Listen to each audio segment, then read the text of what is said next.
A torn letter, a trail of soil, and a secret buried beneath the greenhouse steps. Welcome to Rust Evidence. I am your host, Silas Wren. Tell me, where are you joining from today? I love connecting with each of you. Let's begin. It was neither the gardener nor the rose cuttings that first caught Lord Peter Wimsey's attention at Wimpleshire Manor, but a vulgar misuse of the ablative absolute. Having been gone 3 days, he murmured aloud, plucking a crumpled note from the path beside the greenhouse, and raising one brow like a schoolmaster who has caught a promising student using less with a plural. Having been gone? One imagines the writer attempted to appear absent without being absent-minded. He turned the note over with a gloved finger, careful not to disturb the smudge of soil half obscuring the final line. And, of course, it would be too helpful if the sender had signed it legibly, or even with correct syntax. Beside him, Inspector Parker Long's suffering friend, former Scotland Yard man, and current tolerator of Lord Peter's linguistic excursions, made a small noise of protest. If you've finished critiquing the grammar of the corpse, Peter, perhaps we could return to the business of the dead body? My dear Charles, Wimsey said cheerfully, tucking the note into a slim leather case, I should be delighted. But really the letter came first. The corpse merely followed orders. And there it was. A body male of indeterminate but unromantic middle age lay, propped like a sack of compost beside the greenhouse steps. A red smear at the base of the skull suggested the man had slipped or been helped to slip against the jagged edge of the stone border. His hand rested on the greenhouse latch as though he had been about to enter. Dr. Wethridge, summoned from the village with a promptness that bordered on presumptuous, sniffed disapprovingly at the corpse and at Wimsey in turn.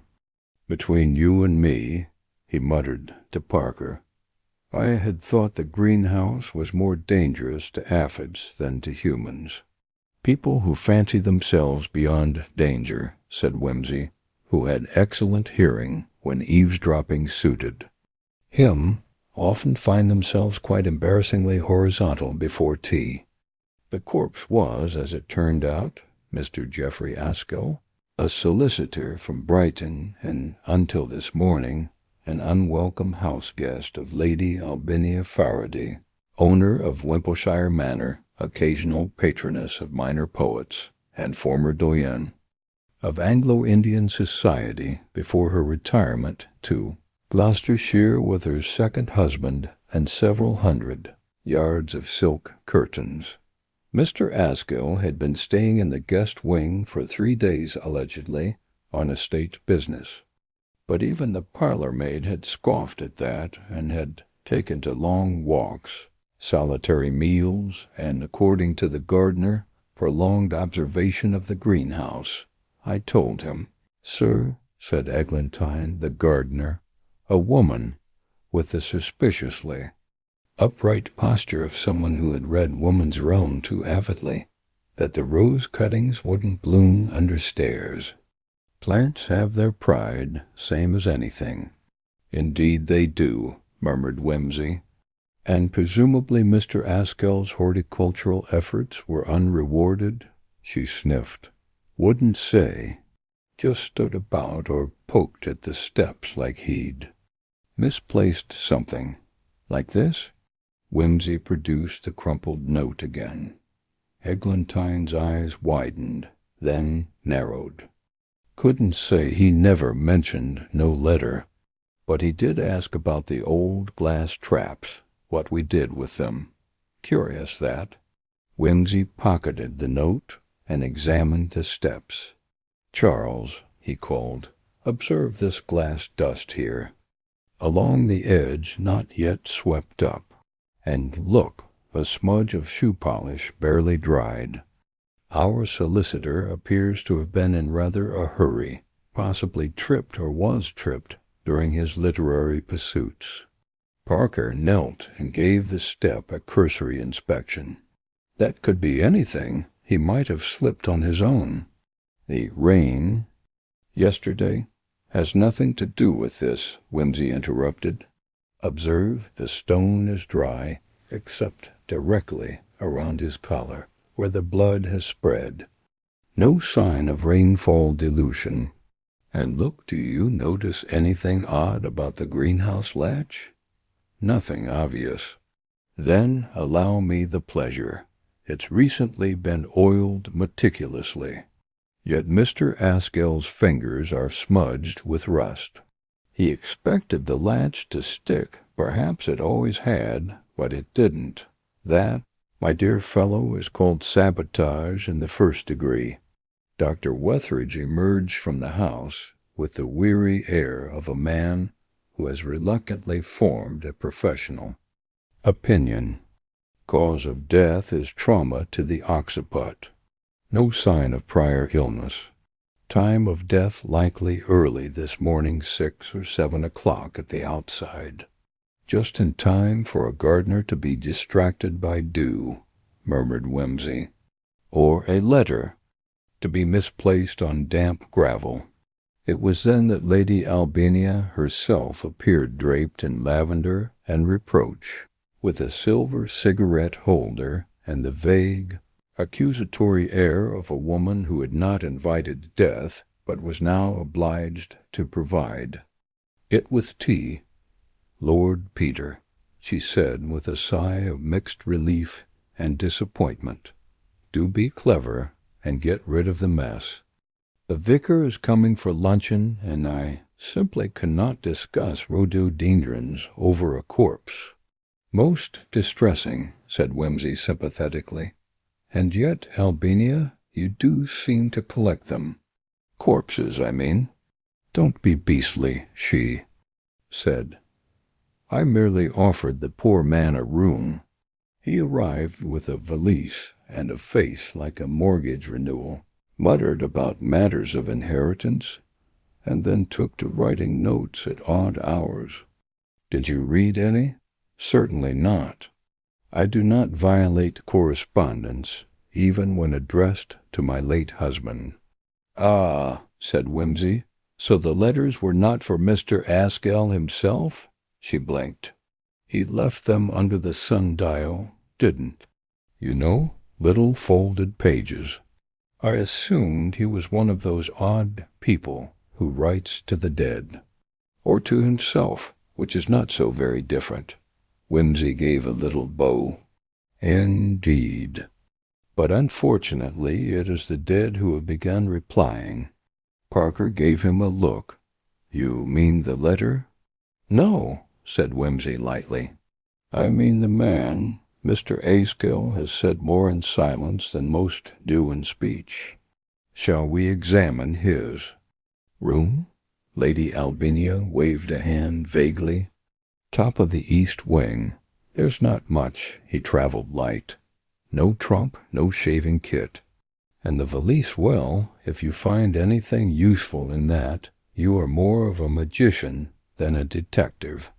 Whimsy, Whimsy. With a glint in his eye, turned to Parker. Come along, Charles. Let us see what secrets a solicitor carries when he fears they may outlive him. Something in this affair smells remarkably like lies, and not the garden compost kind. The two men turned from the corpse, stepping delicately over the spilled soil and shattered greenhouse gravel. Behind them, the gardener began sweeping, as if the act might restore the dignity of a morning quite irretrievably disturbed dot above. In the east wing, the shuttered window of Askell's guest room hung slightly ajar dot, and on the sill, unnoticed, the second page of a letter fluttered faintly in the rising breeze.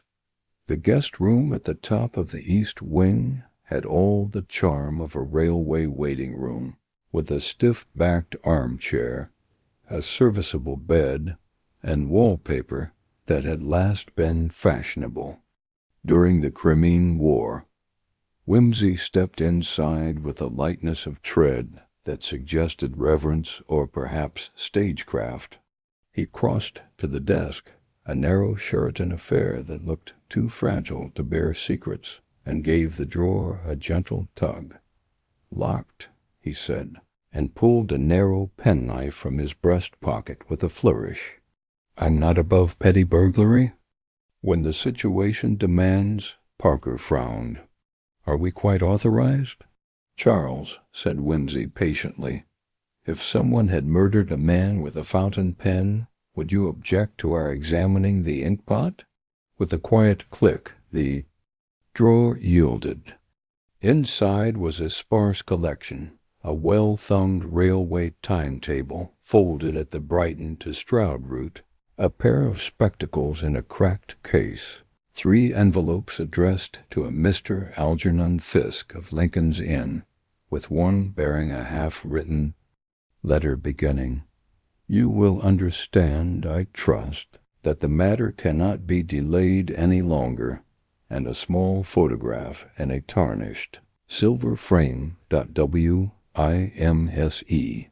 Y held it up to the window light. A young woman, sharp-featured and unsmiling, stood beside a winter shrubbery. She wore gloves but no hat, which seemed to displease him. He passed it silently to Parker. Relative? Possibly. Or a client. But she's not the sentimental sort, I'd wager. No inscription. They continued the search. Beneath the bed lay the modest valise mentioned by Lady Albinia Brown leather, scuffed, bearing a luggage tag that had been scratched over until the name was illegible. Inside were 2 shirts, one clean and one begrimed with soil at the cuffs, a bottle of aspirin, and a packet of lemon drops. No address book, no shaving kit. Whimsy frowned. What sort of man travels without soap? Even a solicitor has a public to consider. "A man who meant to stay only a day, perhaps," said Parker, "or who didn't expect to be seen at all." Whimsy raised his eyebrows, then wandered to the window and flicked the latch open. The wind tugged again at the fragment of paper that clung to the sill. He caught it before it could escape and held it steady against the light. "Page 2, he said softly, "or so I presume. The grammar is slightly improved," he read aloud. "The greenhouse steps, precisely as we discussed. The matter has grown urgent. I cannot continue indefinitely under the present arrangement. Something must give. You will know what to do when the clock strikes 6. Do not fail me again." Parker looked up sharply. "Again?" "Yes," said Whimsy, folding the letter with surgical care. "Our anonymous correspondent is not in the habit of forgiving tardiness. Interesting, too, that 6 o'clock is mentioned. We should confirm whether Askell was seen alive at that hour." They descended the narrow servants' staircase, which smelt faintly of lavender polish and bacon rind, and emerged into the back corridor that led to the kitchen. Whimsy paused to straighten a crooked print of fox-hunting gone awry riders head first in a stream, horses alarmed, hounds unimpressed, and then entered the domain of Mrs. Ogilvy, housekeeper and matron of culinary order. She greeted them with a look of cautious mourning. "Terrible business, my lord," she said, dusting flour from her apron. "We've never had such goings-on at the manor, not since the cook found a bat in the treacle tin." "I imagine that was more alarming for the bat," said Whimsy. "Tell me, Mrs. Ogilvy, did you see Mr. Askell this morning?" She pursed her lips. "Not I, sir, but Dolly did." "Dolly?" "The scullery maid, up before the birds." Can't keep the girl from burning toast, but she's got sharp ears. Dolly, summoned with some ceremony from a cupboard off the scullery, appeared with flour on her nose, and the wide eyes of one for whom murder was still a thrilling novelty. "He was in the corridor near the greenhouse," she said breathlessly. "Just after 6. I'd gone out for kindling and seen him standing there with a paper in his hand, staring like he saw a ghost." "Did he speak?" "No, my lord. Just walked toward the greenhouse. But funny thing, he looked at the sundial. Before he did—" "Ah," said Whimsy. "Sundials, letters, ghostly stares. It's becoming a Shakespearean comedy, only without the marriages." "Or the twins," added Parker dryly. "Not necessarily," said Whimsy, and turned back to Dolly. "One last thing, did you notice anything unusual about the greenhouse?" "Door?" She nodded quickly. "He pushed at it hard, like he thought it would stick, but it opened straight off. He gave a funny look, like he was surprised." "Very helpful," said Whimsy. "You may return to your toast." They made their way next to the stables, where Eglantine had retreated after her brush with police interest. She was polishing the wheelbarrow with a cloth of grim intent, but turned at their approach. "Begging your pardon, sir," she said to Whimsy, "but I remembered something. That letter, the one you found, well, I saw Mr. Askell put something beneath the 3rd flower pot yesterday, the cracked one. I checked after he'd gone. There was a bit of paper, but I didn't read it."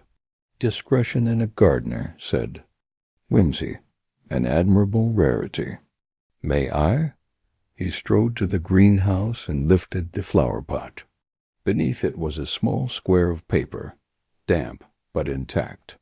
The ink had run in places, but enough remained. It must be this week. The clock, the glass, and the steps, everything must appear natural. "If you lose your nerve, I lose my patience." Parker read it in silence, then let out a low whistle. "Someone was pressuring him, or directing him," said Whimsy. "The phrase 'appear natural' is rather damning. Suggests an accident. Staged to deceive. And the clock again. You think he was blackmailed into staging his own accident? Possibly. Or staging someone else's. But the plan appears to have gone awry." They paused at the threshold of the greenhouse. Inside, the glass panes caught the morning sun in fractured light.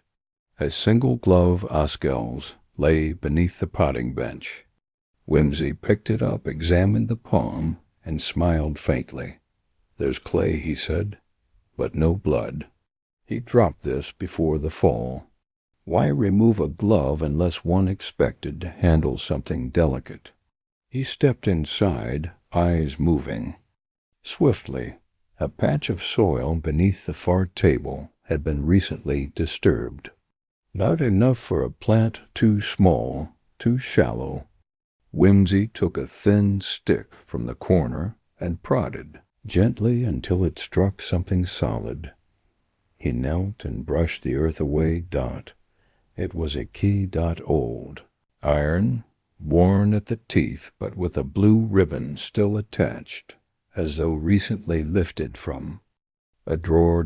Parker leaned in. "To what?" "That," said Whimsy, rising with exaggerated care, "is the question I should like to ask Lady Albina. But I suspect she pretends it unlocks nothing at all." He brushed his knees.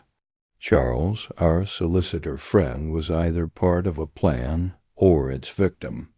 Either way, someone in this house helped write his final draft. Who, though? Whimsy. Turned and glanced once more at the sundial through the open door. "I don't know yet," he said, "but I rather think we ought to have a word with Mr. Algernon Fisk of Lincoln's Inn, and soon, before another letter arrives at the greenhouse. Steps.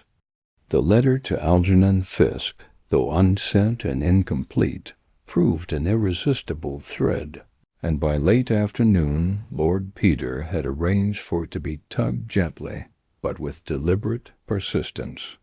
Telegrams had been dispatched, and Whimsy, having exhausted the secrets of the greenhouse for the moment, installed himself with Parker in the Manor's East drawing-room, whose ancestral portraits looked down on them with expressions of perpetual moral censure. Lady Albinia had retreated upstairs for what she vaguely called her rose-water nap, and the house had settled into a kind of breathless inertia. The servants moved quietly, speaking in lowered voices, as though the death in the garden might be stirred again by raised volume. Whimsy sipped his tea meditatively, stretched long across a brocaded chaise, and regarded the photograph of the young woman they had found in Askell's room. Now propped beside the tea-tray, there's something cool about the face, he mused. Not cold, Charles Cool, as though she's tolerating the presence of the photographer under strict internal protest. And notice, no jewelry, no lace, no hint of display. A legal mind, I'd wager, or an ascetic. Parker, who had long since tired of Whimsy's aesthetic reveries, grunted. Could she be the mysterious employer? The one writing those notes? Possibly. The style is different, more emotional than I'd expect from her. But then desperation alters the tone. Still, she feels peripheral, not uninvolved, but not at the center. A shadow on the curtain, not the hand that pulls it. There was a knock at the drawing-room door, and a footman entered with the stiff expression peculiar to country house staff confronted with police procedure. "Inspector," he said with the gravity of a court usher, "Mr. Crathern is in the morning room. He says he might have information, but he's not certain." "That makes two of us," murmured Whimsy.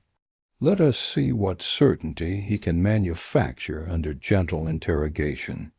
Mr. Crathern, Lady Albinia's estate manager, was a thin, aggrieved-looking man with a talent for stating things in the most roundabout manner possible. He shook hands with Parker, nodded warily to Whimsy, and folded himself into a tapestry chair as though being interviewed for a disciplinary committee. "It's about Mr. Askell," he began. "I wouldn't have spoken except that the whole business has taken a turn. One expects accidents in the countryside, manure heaps, scything mishaps, the occasional bout of wasp-induced hysteria. But a solicitor dead by the greenhouse? That's not natural. Very little about Mr. Askell." "Seems natural," said Whimsy. "Go on." "Well, I happened to see him 2 nights ago, after supper. He was pacing near the sundial again. I was out walking insomnia, you see, and I heard voices. Plural? 2 men. One was Askell. I'd spoken with him earlier and recognized a tone. The other was sharper, younger, perhaps. I couldn't catch much, but I distinctly heard the phrase, 'You were supposed to wait.' And then, a moment later, 'Not here, never here.' And did you recognize the other voice?" Crathern hesitated. "I thought I did, but I cannot be certain. It sounded rather like Mr. Henry." Parker looked up. "Lady Albinia's stepson?" "Yes. He's not here, often prefers London or Cheltenham races, but he arrived just before Askell. Said he wanted to look into the accounts, as though I hadn't spent the last 10 years keeping them pristine." Whimsy's eyes twinkled. "Suspicious of the old family coffers, was he? More suspicious of the legacy, I think." "Sir?"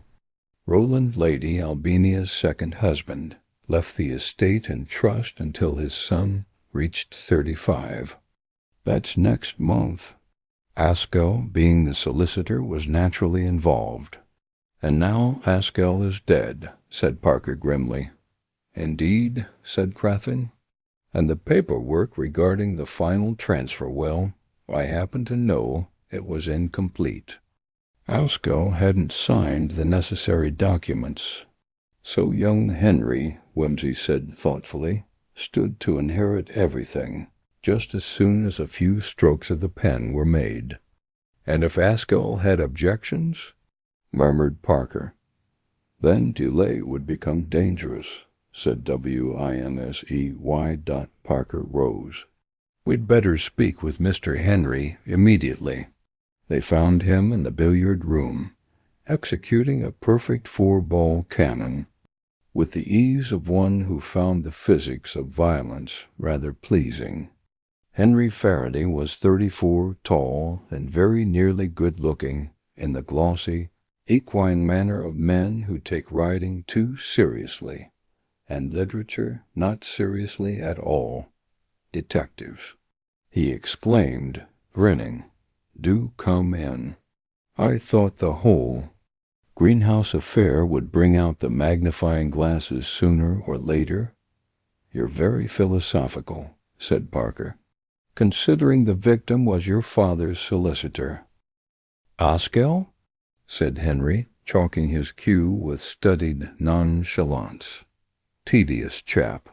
Always droning on about clauses and tax exemptions. I had no real dealings with him. He was Mama's business. Yet he was staying in your mother's house. Henry shrugged. She invites all sorts. Last summer it was an astrologer who claimed to have summoned her late husband. And that poet, what was his name? Tiberius something. Always borrowing stamps. Did you see Mr. Askell this morning? No. Last I saw of him was last night, before supper. He was scribbling something at the table and muttering about greenhouse glass. I thought he was mad. Did you speak to him outside, near the sundial? Henry turned, cue halfway to the table. No, I don't go in for twilight strolls. Bad for the joints. Whimsy smiled gently. Even when discussing matters of inheritance, there was a slight twitch in Henry's cheek. I've been told I'm next in line, if that's what you mean. But I haven't poisoned anyone's teacup, if that's what you're getting at. No one suggested tea, murmured Whimsy. Only glass and steps and clocks. Henry laid down the cue with exaggerated care. If you're implying I had something to do with Askell's accident. Not implying anything, Parker sighed. But we'd like to know where you were at 6 this morning. In bed, Henry said promptly. The valet can confirm it.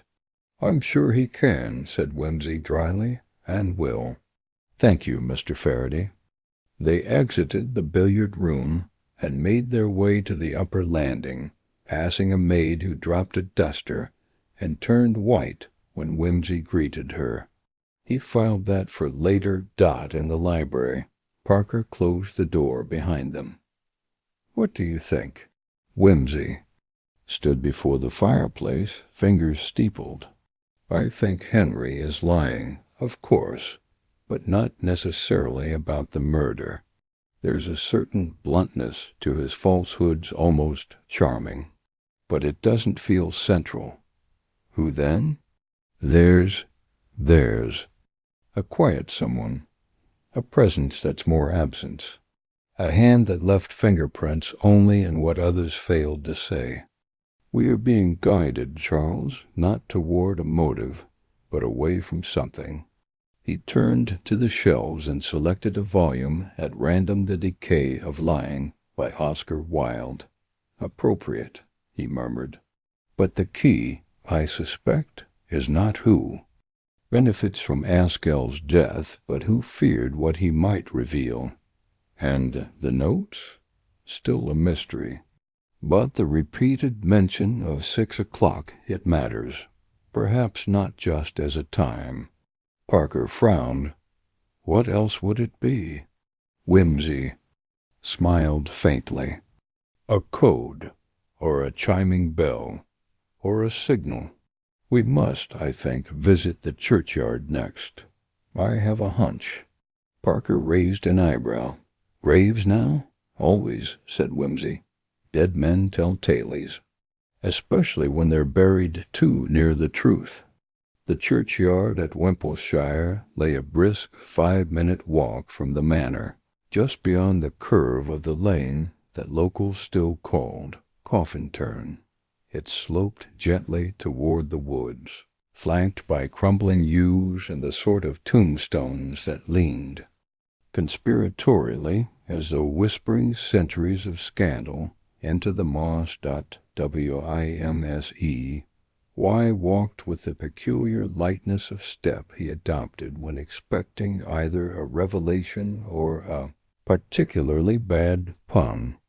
Parker trudged beside him, hands in his coat pockets, notebook ready but unopened.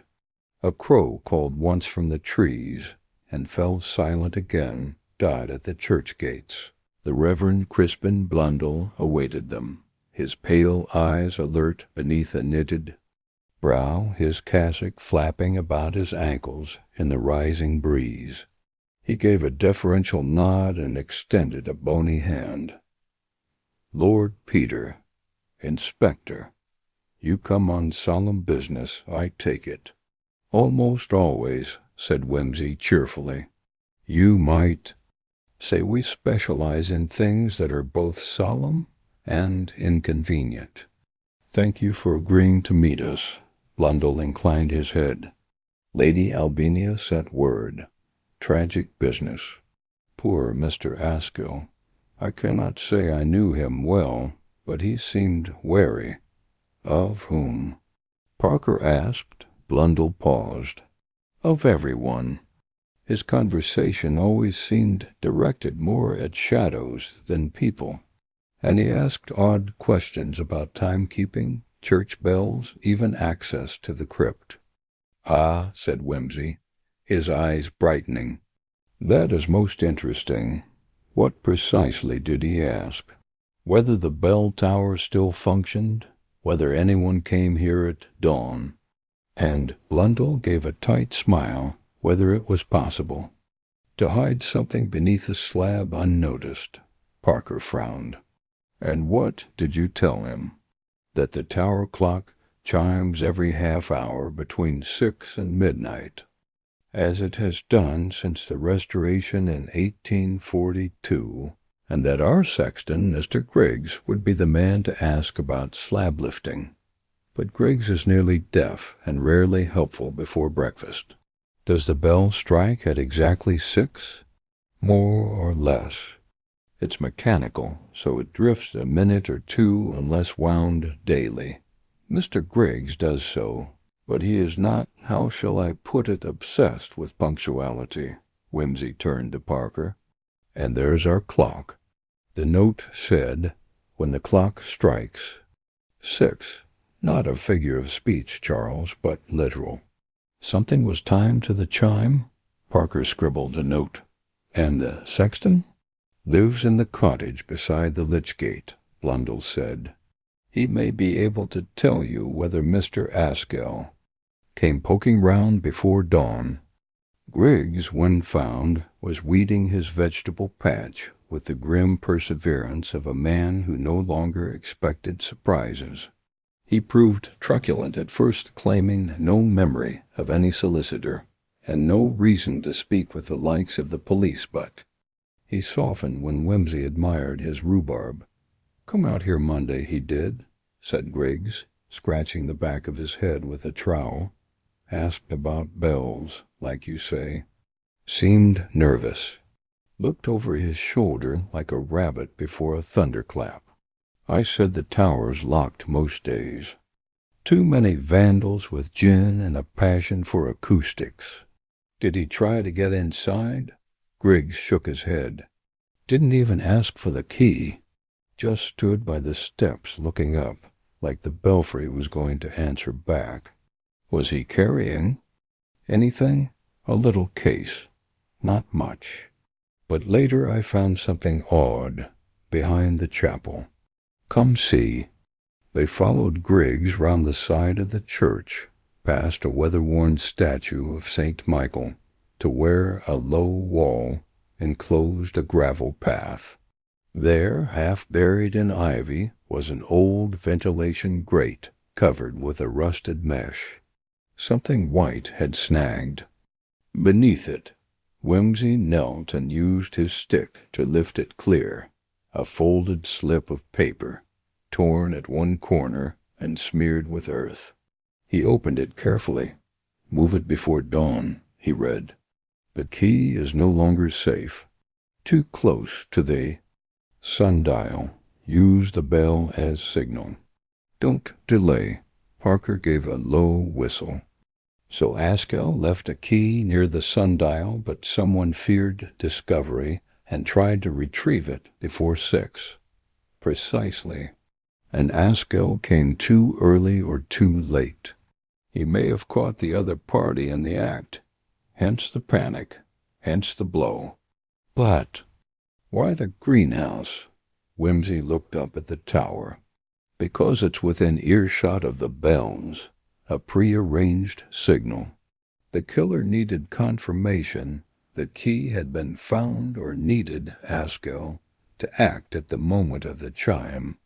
Perhaps the plan was mutual at first.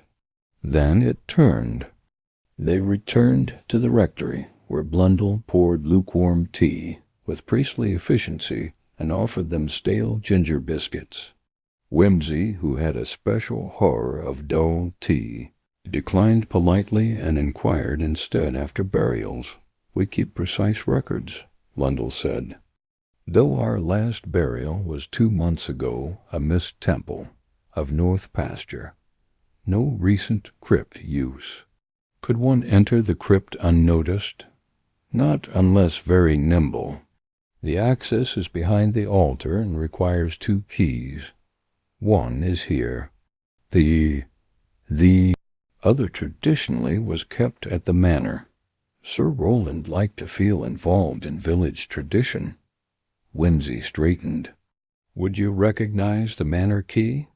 Blundell disappeared briefly, and returned with a large iron specimen not unlike the one Whimsy had found buried beneath the greenhouse bench. He held it up, just like this. "And Lady Albania? I doubt she even knows where it is now. Sir Rowland kept it in a desk drawer, as I recall. There was talk of returning it, but the drawer was never emptied." Whimsy turned to Parker. "Then the key in the greenhouse is indeed the crypt key.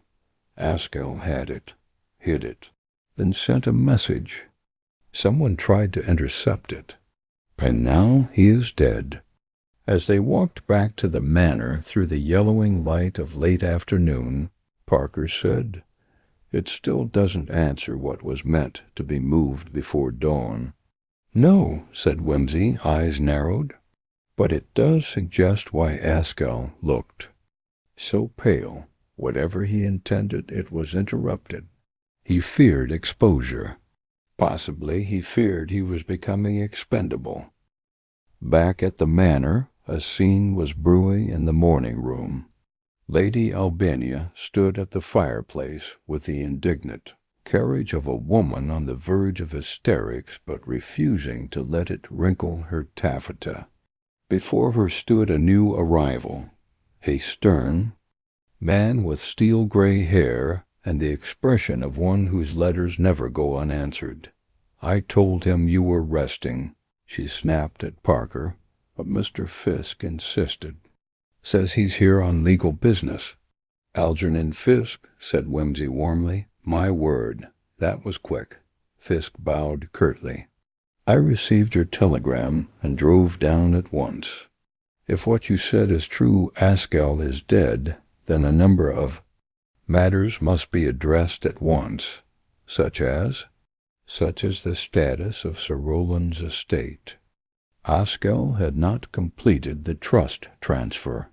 If he died intestate, the matter becomes complicated, especially if he gave Lady Albania a brief, pointed glance. Documents have been misplaced. Lady Albania went pale. "How dare you? Peace." "Peace," murmured Whimsy. "We're all friends here. Tell me, Mr. Fisk, had Askell expressed any fears of late?" "Constantly. He feared a breach in confidentiality. Believed someone in the Faraday household had been spying. He mentioned intercepted letters and a missing diary." "A diary?" "Yes. One belonging to Sir Rowland. It vanished years ago, but was said to contain sensitive reflections. If it were to resurface," Whimsy's eyes glittered. "And you think Askell found it?" "I think someone thought he had." Whimsy turned abruptly. "Charles, we need to find that diary, and I suggest we begin in the one place no one wants us to look." "The crypt?" sighed Parker. "No," said Whimsy. "Lady Albania's writing. Desk. There is an excellent chance she knows far more about keys and sundials and silent letters than she pretends." And with that, he strode off through the hallway, leaving Fisk, Parker, and a speechless Lady Albania blinking in his wake. Lady Albania's writing desk stood in the boudoir at the west end of the manor, a lacquered French affair adorned with gilt cherubs and the faintly sullen scent of lavender sachets. It looked more suited to love notes and household accounts than to secrets of murder and legacy.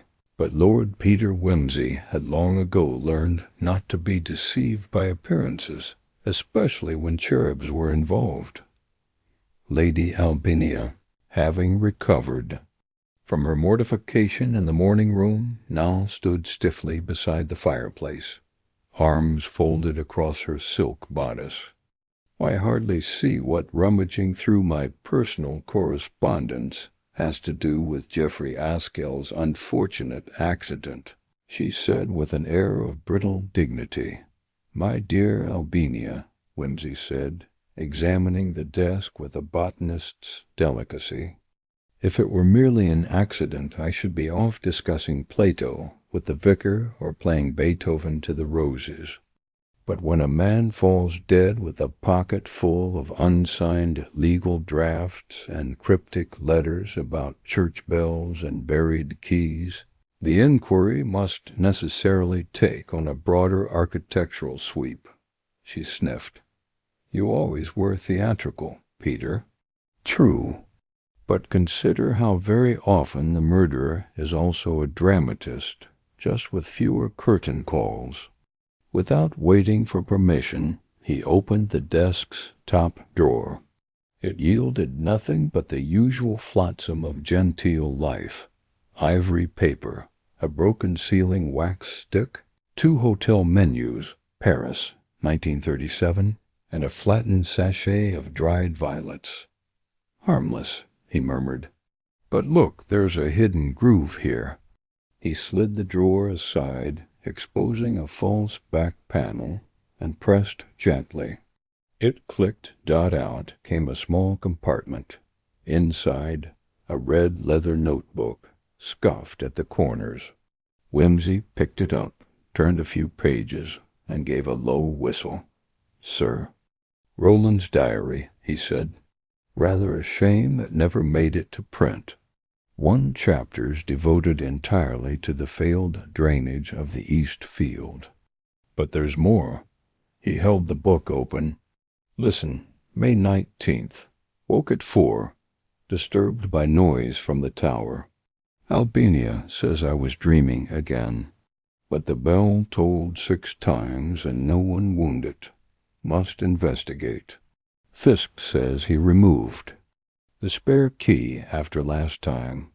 Will hide it in the greenhouse behind Eglantine's flower pot. She never moves them." He looked up slowly. "And now we know. The crypt key was Sir Rowland's, hidden years ago, known only to a few. Asko must have found the diary or been shown it. Lady Albina had turned pale. I had no idea it was still in the house. Oh, I don't doubt that, Whimsy said gently.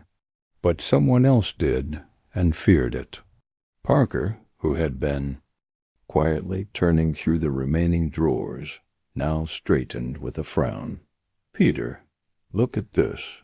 He held up a sheet of foolscap, folded twice, with a typed heading, "To whom it may concern." Below, in Askel's pinched hand, was written, "In the event of my sudden death, please refer to the diary of Sir Rowland Faraday." I believe the record therein disproves the legitimacy of the current claim to the estate by Mr. Henry Faraday. Whimsy exhaled. There's our motive. If Sir Rowland suspected his son was not legally his son and recorded it here, then Henry's. Inheritance falls apart. Askel found this. Probably confronted him or someone. Lady Albina sat down heavily. This is absurd, is it? Said Whimsy. Sir Rowland was no fool. If he discovered something inconvenient, something scandalous, it's quite in character that he would record it cryptically and then tuck the evidence away. She buried her face in a handkerchief. You have no idea. No idea the damage this could cause. I imagine it could cost Henry the estate, said Parker, and you your reputation. And so Askel had to be silenced, Whimsy murmured. But perhaps not by Henry. There was a long pause. Then Lady Albina looked up, eyes watery but defiant. You think I killed him? No, said Whimsy. But you knew more than you admitted. You knew the diary still existed. And you knew, I think, that someone else might go to any lengths to suppress it. Lady Albina did not reply. Whimsy closed the diary and slid it into his coat. This must be compared against legal records. Mr. Fisk will want to see it. As they left the boudoir, Parker said, You think Henry's illegitimacy was known to his mother? I do, and feared. It explains much why she was so quick to dismiss Askel, why she made no attempt to retrieve the key. She wanted the matter buried literally and figuratively. But then, who killed Askel? That, said Whimsy, is still elusive. Let us consult Fisk. They found the solicitor in the library, poring over ledgers with a face like a hanging judge. When Whimsy handed him the diary and the letter, he turned white. This is explosive, he whispered. If Rowland Faraday had doubts, and if Henry was adopted or misrepresented, then the entire trust is invalid. The estate reverts to the crown unless a nearer kin can be proven. Precisely, said Whimsy, and someone knew it. Askel? Of course, but perhaps one other. Someone clever. Someone who knew the household inside and out. He tapped the book thoughtfully. Tell me, Mr. Fisk, was there ever a mention of an alternative heir? None I know of, Fisk said. Though Sir Rowland had a younger sister, died in India. Left a daughter, I believe, but she vanished into a convent or some such. Would it be possible, said Whimsy slowly, that someone believed they were the rightful heir, and thought Askel's discoveries might restore them? Parker raised his head. You're thinking of the girl in the photograph? I am, said Whimsy. We must find her. I suspect she is the key. Just then, a knock interrupted them. A maid appeared, wide-eyed. Begging your pardon, sir, but Miss Margaret is missing. Margaret? The companion, sir. Miss Lonsdale. She's not in her room or the grounds, and the back gate is open. Whimsy and Parker exchanged a glance. "The companion," said Parker grimly, "who never said a word during the inquiry, who saw everything." Whimsy nodded. "The shadow in the curtains. She may have fled, or been made to flee. Either way, Charles, this mystery is waking up. Come, we must find Miss Lonsdale before someone ensures she stays lost." And with that they bolted down the corridor, the diary of the dead man thumping in Whimsy's coat like a heart demanding justice. They found the path behind. The manor gate scuffed with hurried footprints, one set notably smaller than the other light sold, and parallel, suggesting a woman not running, but walking with intent. Whimsy knelt to inspect a broken sprig of honeysuckle caught in the brambles. "Miss Lonsdale came this way not in fear," he murmured, "but with determination. See the break? Clean, not torn." She pushed through calmly. "And here, Charles, notice this indentation? A heel dug in to pivot." She paused. Parker, crouching beside him, nodded. To decide which direction to take, or to be certain she wasn't being followed, said Whimsy. "Let's continue."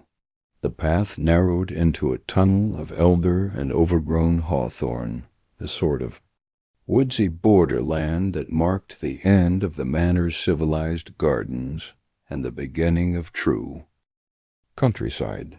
Birds piped above. A lark startled from the undergrowth. Whimsy, leading the way, paused now and again to listen, head cocked, nostrils flaring, as though scent alone might catch her trail. 10 minutes on, the path spilled into a glade behind the churchyard, coincidence too telling to be anything but deliberate. "There," said Parker, pointing.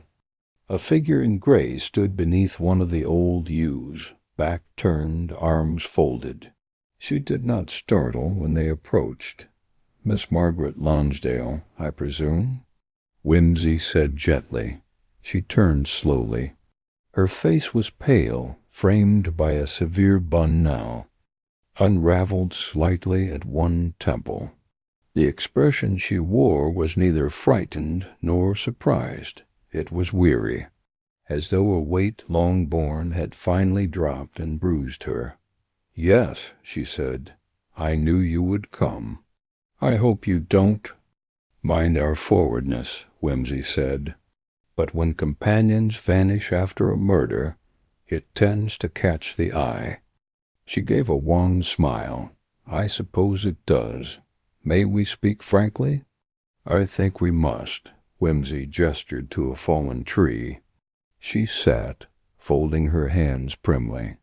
Parker remained standing, notebook half drawn but unused. "Miss Lonsdale," Whimsy began, "you've kept admirably silent throughout this ordeal, but I believe you know more than you've said about Askell, about Sir Rowland, about Henry Faraday, and perhaps about yourself." She looked up sharply at the last.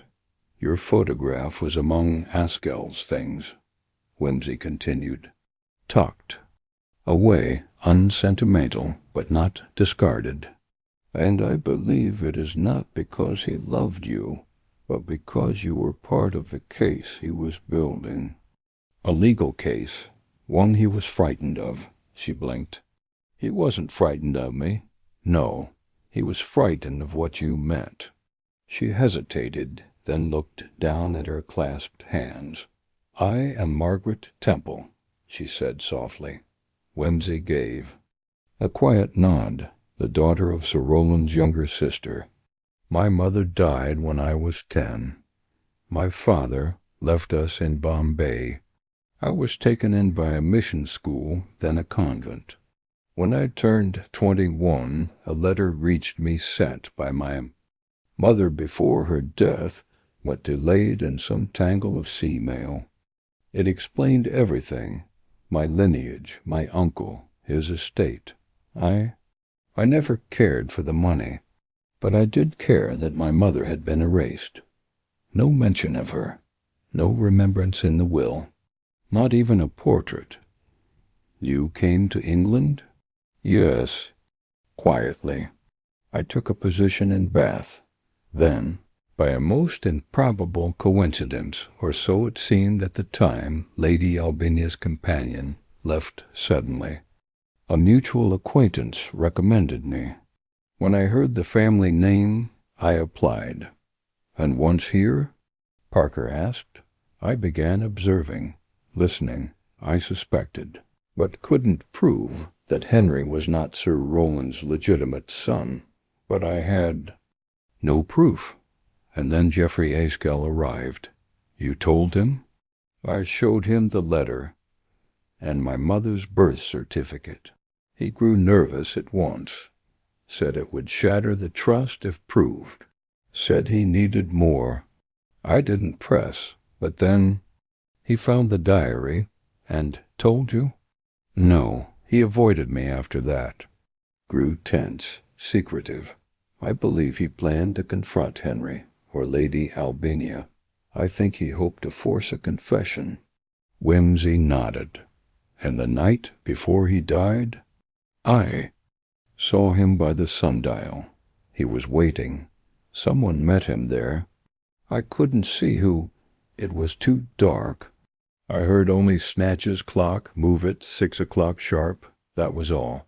And then I heard him cry out. A sound. Like a fall. Then nothing. Why didn't you tell us this earlier? Because I knew how it would look. A companion with a claim to the estate. A man dead after a private meeting. I thought if I said nothing, perhaps it would go away. But it hasn't, has it? No, said Whimsy quietly. It never does. They were silent for a moment. Then Parker said, Do you believe Henry killed Askell? She hesitated. No, he's too impatient, too brash. I think someone else feared exposure more keenly. Lady Albinia? She hated Geoffrey, yes, but I don't think she did it. I think she stopped. Yes? Whimsy prompted. There's someone else. Someone who always seemed to be around. Mr. Crathern, the estate manager. He said very little, but I saw him near the greenhouse that morning, early, before anyone else was awake. Whimsy's brows lifted. Interesting. Parker took out his notebook at last. That puts Crathern at the scene before the body was discovered. Whimsy stood. Thank you, Miss Lonsdale. You've been brave and very helpful. We must return to the manor now and have a most revealing chat with Mr. Crathern. She rose with them. Do you think it can be resolved? Justly? Whimsy smiled faintly. Justice, Miss Lonsdale, is a thornier plant than truth. But we shall, at least, expose what grew in that greenhouse and who planted it. Back at the manor, Crathern was in his study, poring over invoices with a magnifying glass and a bottle of whiskey, half hidden behind the inkstand. He looked up with a flicker of surprise as the two men entered. Gentlemen? Mr. Crathern, Whimsy said genially, you've served the Faraday family for many years. An admirable devotion. But as in all things, overwatering leads to root rot, and I fear you've been tending more than the roses. Crathern's face stiffened. What do you mean? We've learned you were seen near the greenhouse early that morning. I often inspect the grounds. Indeed, and perhaps you, meant only to retrieve the key Askell had hidden. Perhaps you feared he'd read the diary, that he would find out what Sir Rowland wrote. About Henry, about the illegitimacy, about your role. My role? Come now. You've kept the accounts for a decade. You knew the terms of the trust. If Henry were exposed, the estate might go to Margaret Temple. You feared upheaval, and worse, you feared being named in the diary. I wasn't named. No, but perhaps implicated. Sir Rowland suspected. Perhaps he thought you had helped falsify documents long ago. Perhaps you even advised him to bury the key and hoped it would all be forgotten. Crathern stood slowly. That's speculation. It is, said Whimsy, but the constable is on his way, and they do enjoy testing theories. There was a long silence. Then Crathern sighed. He came to me that night, said he had found the diary, that he would make it public, said I would be exposed, that the trust would dissolve. He was shaking with anger. And you? I struck him, just to stop him shouting. He fell. I swear I didn't mean to kill him. No, said Whimsy. You only meant to bury the truth. Crathern sagged into the chair. Parker quietly left to summon the local constable, Dot, as Whimsy watched the sun fall across the empty decanter. He murmured, Askell rang the bell. The murderer answered. But it was not the signal of conspiracy. It was a tolling for judgment. And somewhere in the churchyard beyond the woods, the bell struck 6. Crathern's confession, once extracted, was delivered in tones not of remorse, but of weary justification. He spoke with the dry precision of a man accustomed to figures, facts, and footnotes, the sort of man who could embezzle without passion or murder without malice. I kept this house standing, he told Parker, while the local constable stood mute in the corner, his cap awkwardly crushed in both hands. I paid the servants on time. I made sure the roof didn't fall in, even when Sir Rowland was more interested in commemorative stamps than in shingles. When he started scribbling nonsense in that diary, accusations about Henry, suspicions of Albinia, even veiled jabs at me, I told Head away, and he did. But he didn't destroy it. And then Askell found the damned thing. You might have burned it yourself, Parker said flatly. I didn't, because it wasn't mine. Because I thought, perhaps foolishly, that if I just let it lie, no harm would come of it. But Askell wanted to make it public. He said the trust was invalid. The estate would collapse. He said Henry might not inherit, that everything would be dragged through the courts, the newspapers. So you struck him. Crathern leaned forward, eyes sharp. He said I had helped falsify the baptismal certificate. I didn't, not directly. But I knew it was fishy. I kept quiet for the family's sake, not my own. A silence that became permanent, murmured Whimsy, who had remained by the hearth, arms folded, eyes half-lidded as though only mildly interested in the fate of men who murdered out of administrative anxiety. And you buried the key? Crathern nodded. Yes, I'd seen Askell hide it beneath the pot. I knew it was the crypt key. He must have read that entry in the diary. I went out early, before sunrise, to fetch it. I didn't expect to find him there already. And the blow? He startled me, that's all. He turned, I panicked. It wasn't premeditated. He slipped. The step was damp. His head hit the edge of the stone. He groaned once, and then nothing. Whimsy tapped his fingers against his arm. You didn't call for help. I knew what would happen. I'd be blamed. The diary would come out, the family ruined. So yes, I left him there. I took the letter he had dropped. I returned the key to the greenhouse, and didn't notice that Miss Lonsdale saw you. Crathern's face twisted. She's clever. Too clever. Always watching, listening. I underestimated her. "As did we all," said Whimsy, "until now." With Catherine in custody, the house relaxed by imperceptible degrees. Lady Albania did not weep. She had never been prone to the obvious theatre of grief, but she retreated to her room with the expression of a woman who had narrowly avoided public disgrace only to be left with private ruin. Henry, after a brief outburst of galloping disbelief, declared the whole thing utterly unsporting, and left for London with his hunting tweeds and a half-packed case of liquor.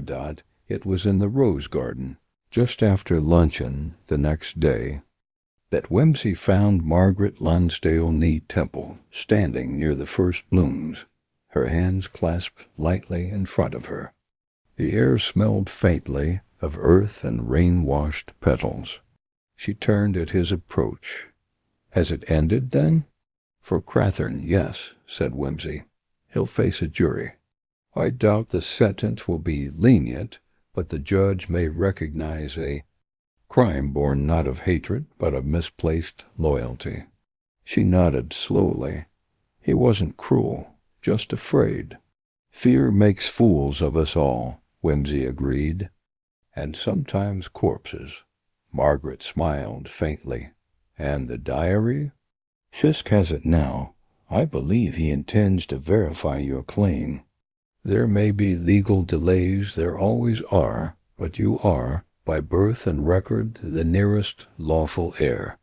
"And Lady Albania?" "She will keep the West Wing, I expect." "And the peacocks?" "She has lost enough to satisfy the public appetite for tragedy. But the estate is yours." She was silent for a long moment. Then, almost inaudibly, she said, "I never wanted it." "No," Whimsy said gently. "Which is precisely why you deserve it." They walked slowly toward the sundial, where the stone steps had been cleaned, but not scrubbed, preserving the faint stain that no one had mentioned since. Whimsy paused, gazing down at the smooth surface. "It's curious," he said. "Askell chose this spot to wait. He could have arranged the meeting anywhere inside, by the stables, in the church itself. But he chose here, because it was close to the greenhouse, possibly. But I think it was symbolic. A sundial measures, time by shadow. He was waiting for light to strike truth. But it was the shadow that found him first." Margaret looked away. "Do you ever tire of speaking in riddles, Lord Peter?" "Constantly," he said. "But I find plain speech rarely gets invited to dinner." She laughed softly. "You are unlike any man I've met. Thank you." "My valet has said the same, though with less fondness." She turned to face him. "What will you do now?" "Oh, return to London. There's a small matter involving forged postage stamps and a dead philatelist. Very sordid. You live among strange tragedies." "I do, but they remind one that life is rarely dull, only people are." He tipped his hat and she curtsied, an old, half-ironic gesture of mutual understanding. As he turned to leave, she called after him, "Lord Peter, do you ever think of stopping?" He paused. "Solving murders?" "No, guarding the truth." He smiled, but didn't answer.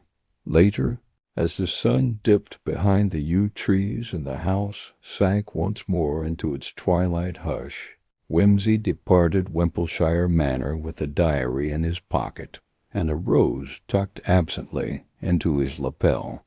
The bell at the village church rang once 6 o'clock, and he raised his hat in salute to the sound.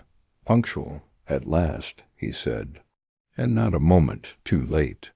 The train to London was scheduled to leave Stroud at 9:10, but Lord Peter, Whimsy, who had never taken punctuality as a personal obligation, arrived at the station just before 8. It was not the press of engagements that hurried him, nor a sudden enthusiasm for the capital's overwarmed parlors. It was simply that something remained unresolved, a thread unpulled, still taut against his inner eye. Parker had taken the earlier train, promising to see the Crathern confession into official custody and ensure that the Home Office received the appropriate notations on the Faraday Trust. Whimsy, meanwhile, found himself loitering in the shadowed station platform with a newspaper tucked under his arm and no intention of reading it. He was not alone. Margaret Lonsdale or Temple, as she must now be known, stood a little further down the platform, dressed simply, without luggage, the hem of her skirt catching in the rising breeze. She turned at the sound of his footsteps, unsurprised. "You stayed," he said by way of greeting, "for a little while." "You're not taking the manor?" She shook her head. "Not now. Perhaps not ever. I've arranged with the solicitors to have the estate held in trust until uncertain." "Certain of what?"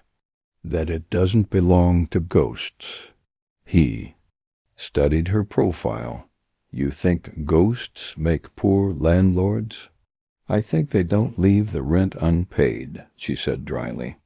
"But they leave something worse." He sat on the iron bench, and after a pause she joined him. "There's something I didn't tell you," she said, "because I didn't know it myself until yesterday. The last entry in the diary. Yes, it wasn't written by Sir Roland. The handwriting was different, similar, but not the same. Haskell forged it." Whimsy didn't move. "What did it say?" "If Margaret ever comes to claim her inheritance, tell her the truth, that I wanted her to have it. Signed, R. Faraday, but it's not his hand." "No," Whimsy said softly, "it wouldn't be." She looked at him. "You knew?" "I suspected. Haskell was many things, but not a fool. He found the diary, saw that the facts could ruin Henry, and perhaps thought to secure you a place by adding a postscript, one last persuasive flourish. But it's a lie." "Is it?" She hesitated. "The intention was real. Sir Roland meant to leave something to someone, even if he didn't know me." "Exactly," said Whimsy. And Haskell, seeing the legal machinery grind toward injustice, gave it a nudge. "Unlawful, yes, but perhaps not unkind." She stared down the length of the track, the lines converging in the morning mist. "So," she said, "what becomes of the truth now?" "That depends on how you define it," he replied. "Is truth what happened, or what should have happened? You're no fraud, Miss Temple. You are who you say you are. The estate is yours by law, and no one except the ghost of Geoffrey Haskell will know about the forged line, unless you tell them, and if I do, then the claim is tarnished. The court may rule differently. Henry, wretched boy that he is, may reclaim a portion, or perhaps it will all fall to chancery dust, or the church." She gave a short, humorless laugh. "The church, fitting." A silence followed. The early train came and went, the whistle a lonely thing in the Gloucestershire morning dot at last. She turned to him. "Will you tell them?" "No," he said. "It's not my tale to tell. I've done my part.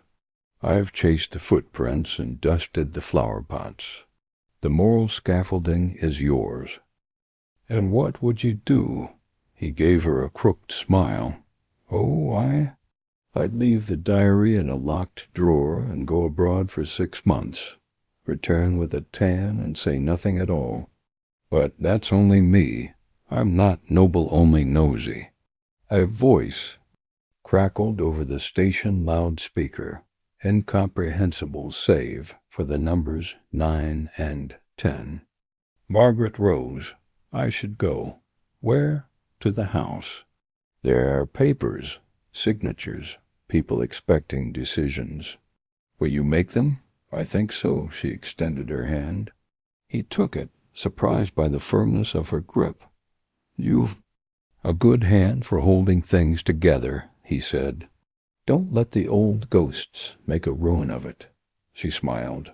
You, Lord Peter, are a peculiar man, so I've been told. And then she was gone, walking away down the platform with a steady step. He watched until she vanished into the gathering mist. The journey back to London was uneventful.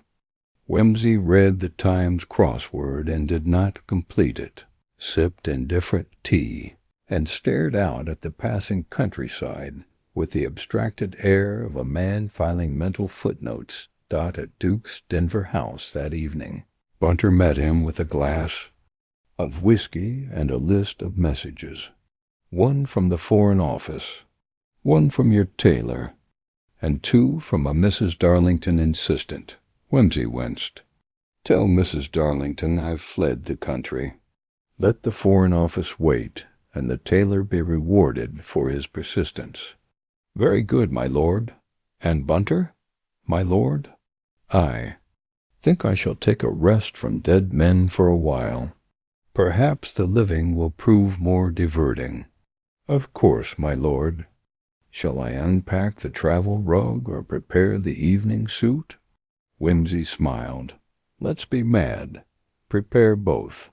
As he sipped his drink and gazed out at the street lights flaring against the London fog, Whimsy felt a familiar flicker of discontent.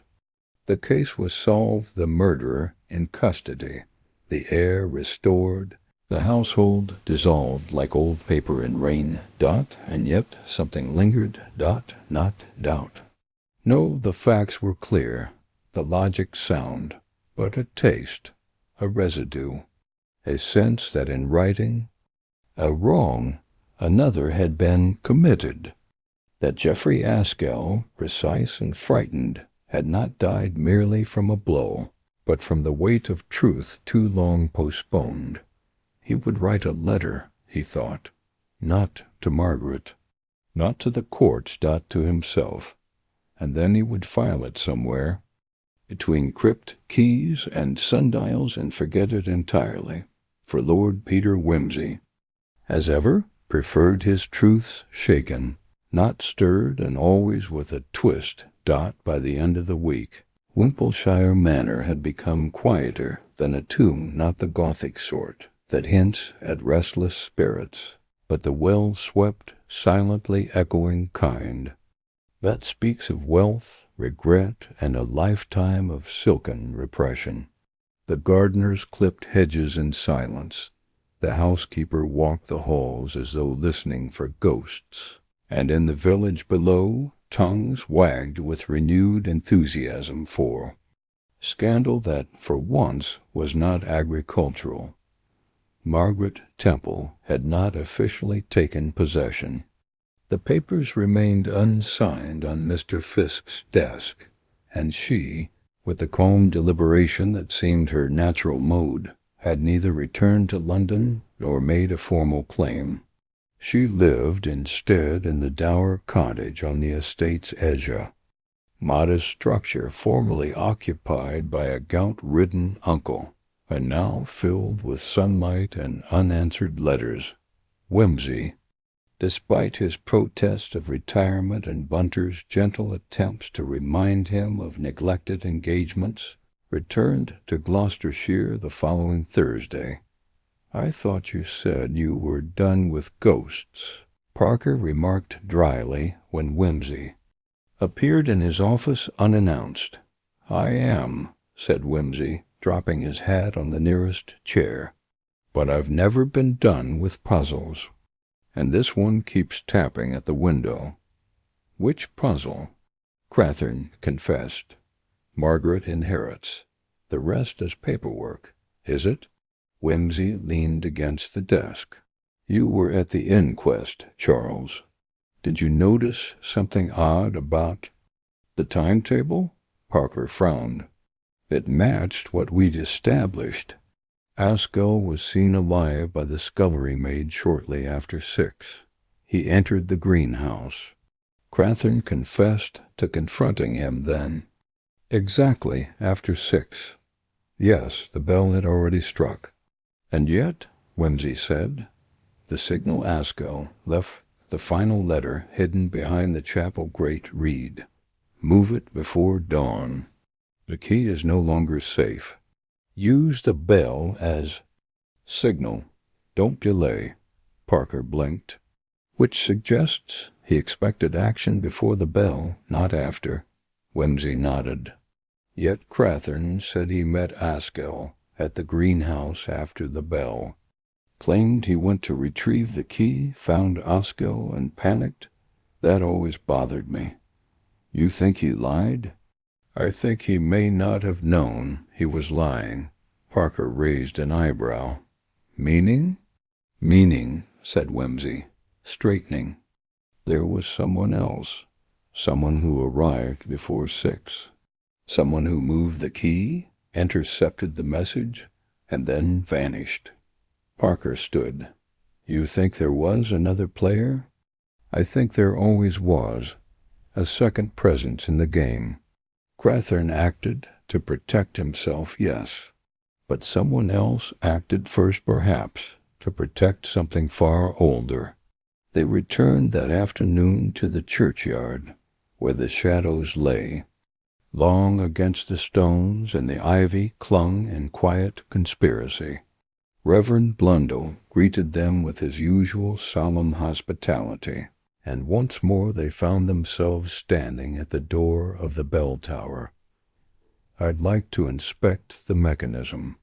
Again, Whimsy said, and perhaps review the sexton's log, if he keeps one. Blundell led them up the narrow stair, the wood groaning with age and echoes.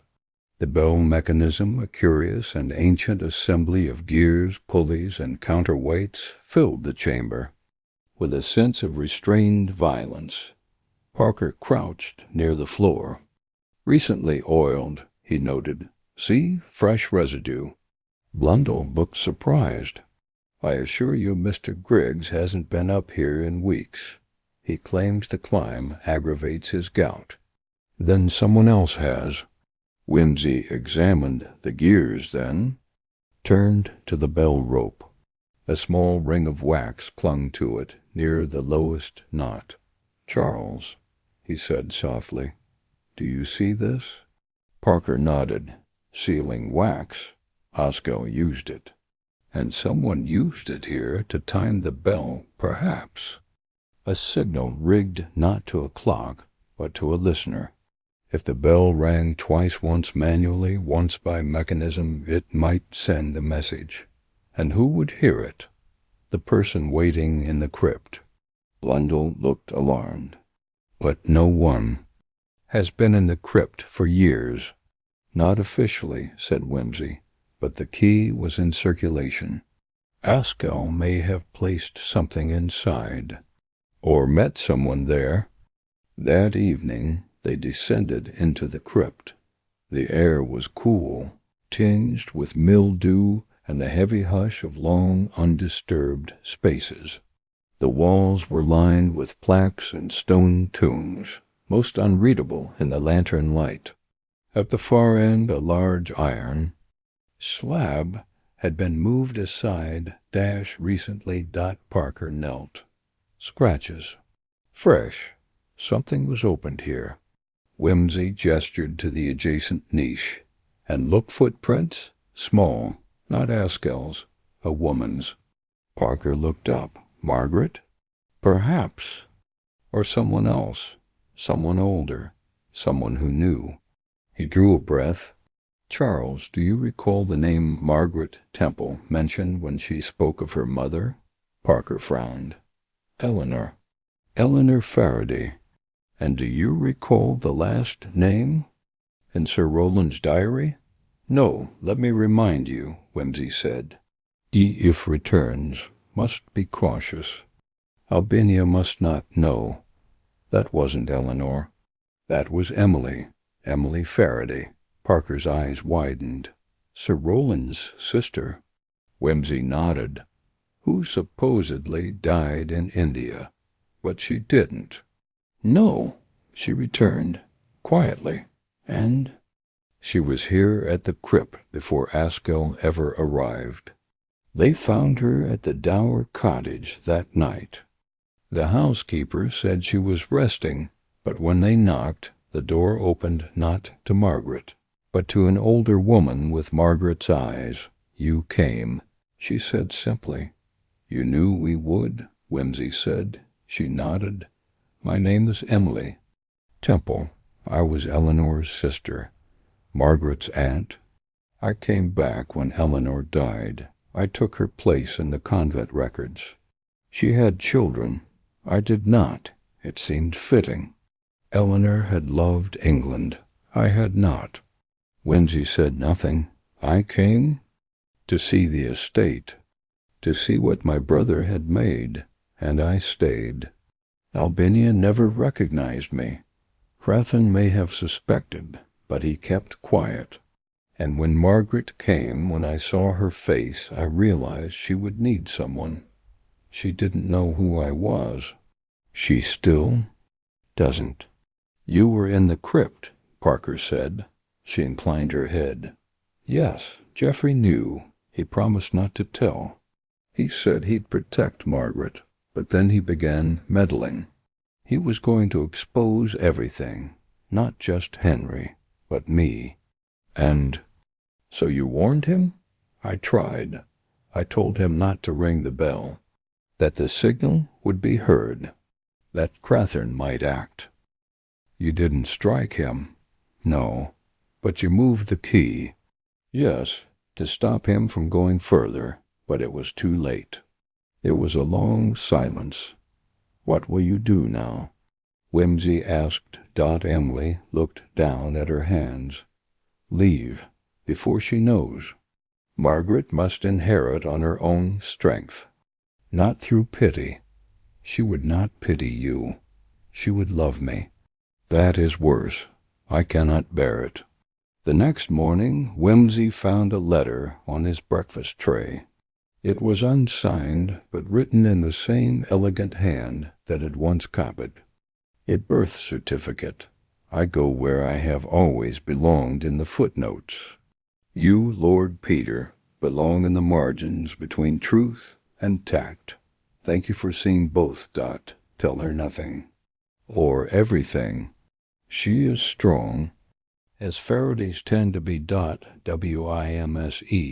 Y folded the letter and slipped it into his pocket.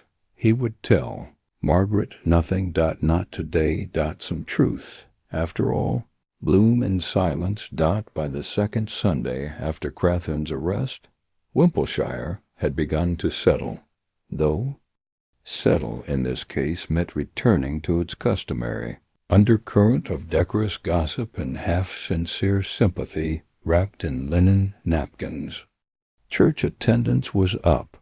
The vicar had chosen a text from Lamentations, and Lady Albinia had taken to wearing heliotrope silk and staring vacantly at the begonias as if they had once insulted her and might again.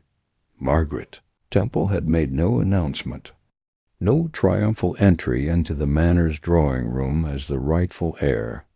Instead, she continued to reside in the Dower cottage, walking the grounds as though she were still someone's companion rather than the future mistress of a considerable estate. The servants, ever practical, had already begun addressing her as Miss Temple, with the carefully respectful tone reserved for women who might one day issue dismissals. But she did not dismiss anyone. She asked after their families, remembered their names, and did not move the furniture it was into. This quiet that Lord Peter Whimsy returned, not unannounced. He was never that uncivilized, but unexpectedly. Margaret found him at the greenhouse steps, where it had all begun, examining the stonework with a look of faint amusement. "I thought you'd left for good," she said. "I did, twice, but I'm rather like a draft always finding my way back under closed doors." She smiled. "What brings you back this time?" "Loose ends," he said, straightening, "and a hat which I may have left in the library. I'm deeply attached to that hat. It's the only one that survived Bunter's campaign for rational headgear." They strolled toward the sundial together, past the spot where Askell had fallen now, marked only by a slight discoloration in the stone. Scrub it diligently, but not entirely erased. "He wasn't a bad man," Margaret said quietly. "Geoffrey Askell. Merely frightened." "Most frightened men do far more damage than wicked ones," Whimsy replied. "Wickedness is at least a form of clarity. Fear muddies things." She stopped beside the sundial. The shadow fell long and thin across the hour markers. "Would you have done it?" she asked. "Then what?" "Forged the final entry in the diary. Pretended Sir Roland had meant me to inherit." He considered the question. "I think I might have, if I believed it. And if I were a man like Askell I, who knew the law but not how to change it." "You know how to change it?" He gave a lopsided smile. "No, but I know when to step aside so someone braver can." They walked on in silence until they reached the orchard gate. A late wind had blown the apple blossoms into drifts against the grass. "There's something I want you to see," Margaret said. "Come." He followed her through the trees to the far edge, where a low stone wall separated the orchard from a disused path. Tucked into the corner was a bench, half swallowed by ivy, and beside it an old wooden chest, the kind one finds in attic rooms and forgets for half a century. "I found it yesterday," she said, "behind the shed. It belonged to my mother, Eleanor." Whimsy opened the lid carefully. Inside were letters neatly tied, brittle with age, and a photograph album. "She kept everything," Margaret said. "Even letters from India, some from Emily." Whimsy glanced at her quickly. "Emily? My aunt? She was alive much longer than anyone knew. She wrote to my mother until just before her death. There's a whole history here. Not scandalous, not dramatic, just forgotten." He lifted one letter, yellowed and delicately penned. "I am well, though I miss the sea. I hear Roland still quarrels with his steward. Some things never change. Tell Margaret I dreamt of her again. She was reading on a step somewhere, talking to herself. She had your mouth and his shoulders. Strange how clearly one can love what one has never seen." Whimsy folded the letter slowly. "You've read them all?" "Almost. They tell me what the records don't." "And do they change anything?" "Yes," she said. "They change everything." They sat on the bench a while, not speaking, listening to the rustle of leaves. "I've decided," Margaret said at last, "to take the estate." Whimsy nodded, unsurprised. "But not for revenge, not even for restoration. I want to make it live again. Not as a mausoleum for Faradays or a battleground for lawyers, but a place that remembers properly. My mother, my aunt, even Geoffrey." He smiled. "That sounds dangerously like virtue. I'll try not to make a habit of it." He rose, brushing off a petal from his sleeve. "And you'll keep the chest?" "For now. Until it stops feeling like evidence and starts feeling like history." As they returned to the main path, Whimsy paused to glance back at the orchard. do. "You know," he said, "this is the first case I've had in years where no one asked me to explain the ending." "I didn't need to," she said. "You were never really hiding it." "No," he agreed. "Just letting it breathe." They parted at the gate, and he watched her walk back toward the manor with the easy, unhurried step of someone who had, perhaps for the first time, come home. The wind lifted the hem of her dress. She turned once, briefly, and waved. Whimsy tipped his hat. Then he turned, whistling softly under his breath, and made for the road where Bunter reliably would be waiting with the car, the luggage, and a hot water bottle should the countryside have dared to make him uncomfortable. The sun, declining now behind the chapel roof, cast long amber beams across the gravel path. The case was closed. The bell had rung dot, and the hour had passed dot. It was nearly a month to the day since Geoffrey Askell's body had been found at the greenhouse steps when Lord Peter Wimsey received a letter not from Margaret Temple, nor from any solicitor, constable, or clergyman, but from a Miss Daphne Marchbanks, secretary to Mr. Algernon Fisk. The note was polite, faintly perfumed, and made reference to one final matter of relevance: "To the Faraday estate and your recent assistance." Curiosity, that most ungovernable of Wimsey's companions, saw him once again boarding the early train to Gloucester, this time with a lighter suitcase, and a sense, however fanciful, that the story had not quite finished telling itself. Mr. Fisk greeted him in the library of the solicitor's offices in Cheltenham. He was paler than usual, and his desk bore signs of a flurry of recent documentation manuscripts, stamped wills, and probate forms aligned with solicitor-like precision. "We've concluded the transfer," Fisk said without preamble.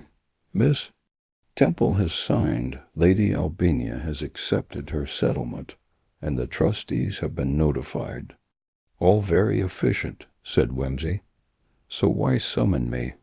Fisk tapped a sealed envelope on the desk. "Because of this." He slid it across. "It arrived last week, forwarded from the convent in Bombay, postmarked nearly 4 months ago. We believe it was meant for Geoffrey Askell, but it arrived too late." Wimsey broke the seal delicately. Inside was a single sheet, written in a fine, archaic hand. "To Mr. Geoffrey Askell, if this letter reaches you, it will be because I am gone. My name was Emily Faraday. You once wrote to my sister Eleanor seeking proof of Margaret's lineage. I knew, even before she told me, that her daughter would one day return to England. This was our secret hope. I have no legal claim, nor do I wish one, but I enclose a signed statement written and witnessed affirming Margaret's parentage and birthright, not for the courts, for her, that she may know someone remembered. I trust you to use this as you see fit." E.F. beneath was a folded affidavit, stamped by a notary of a long-defunct parish, dated 15 years prior. Wimsey read it through. Then again he folded the letter slowly and replaced it in the envelope. "Askell had it all along," he said quietly, "or rather he was meant to. But the letter arrived late. Without it, he forged the final entry in the diary to strengthen Margaret's claim." Fisk nodded. "Yes, which technically makes part of the supporting documentation invalid." "Only technically," said Wimsey. The truth remained the same. The proof arrived too late, but the story was already complete. Fisk leaned back. "And so the question is, do we disclose this now? To the court? To Miss Temple?" Wimsey rose. You'll do as your conscience demands, Mr. Fisk, but if you want my opinion, burn it." Fisk blinked. "Burn it?" "Yes," said Whimsy. "Margaret doesn't need proof. She is the proof." She stood before a house that had forgotten her mother, faced down a tangle of lies, and restored dignity where there was once deception. Askell may have feared the truth, but she never did. Fisk was silent. Whimsy straightened his cuff. "And if there is one thing I have learned in this affair, it is that justice does not always sit comfortably within the lines of legality. Sometimes it requires a small, quiet mercy." Back in London, Whimsy sat in his study that evening, fire low, the windows closed against the first hint of autumn. Bunter had laid out a clean shirt and removed, without comment, the envelope that had traveled back from Cheltenham. He placed it unopened into the fire. Flames curled around the parchment, turned Emily's careful script to ember, and consumed the notary's seal with a sigh. Whimsy watched it burn. He did not write to Margaret. There was nothing more to say that she would tend the estate now, restore the garden, reopen the tenants' cottages, see that the chapel no longer tolled only for the dead. She had inherited more than land. She had inherited silence, secrets, and the power to choose what to do with both. Outside, London stirred. A bell rang somewhere, not for murder, nor for memory, but for dinner. And Lord Peter Whimsy, that most reluctant champion of inconvenient truths, poured himself a drink, opened the Times, and allowed for just one evening that nothing required his intervention. The greenhouse was empty. The clock had struck. And at last the shadow on the sundial was gone.